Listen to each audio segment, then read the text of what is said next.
Pinal County's operators are here today to show their skills in the 2022 Global Operator Challenge. Basically see who the best of the best is, and I'm here today just to see how I rank on that scale, see if I'm low, high, just want to know where I'm at. It's great.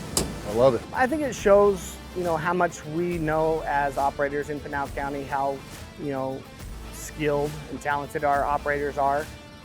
We have some of the best operators in Arizona working for us, and it's nice to have them come out here and show their talents off. It was a blast. I'm just glad that the county let me come here and do this, and overall it was just a great experience. The loader was pretty easy. It's one of the pieces of equipment that we use regularly. The dozer, not so much, and then obviously the skid steer was pretty challenging, and the most challenging was definitely the excavator. They enjoy coming out. They enjoy seeing how they rate against other operators. It's kind of it's a boost for them. This helps them by, if they strive to do good, then they can come out here and compete and represent Pinal County, so that way, get Pinal County a little more of the recognition that it deserves, because we have some good operators.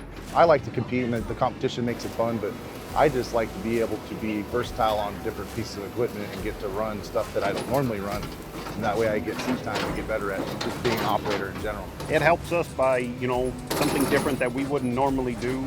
It's more of an obstacle course. We're just used to real world scenarios where we just go out and fix what needs to be fixed. Getting seat time in anything, I feel like, improves your seat time in whatever piece of equipment that you're in regularly.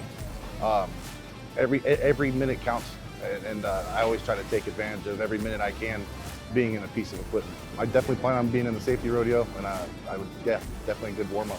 Really looking forward to it. I look forward to it every year. That is the Super Bowl.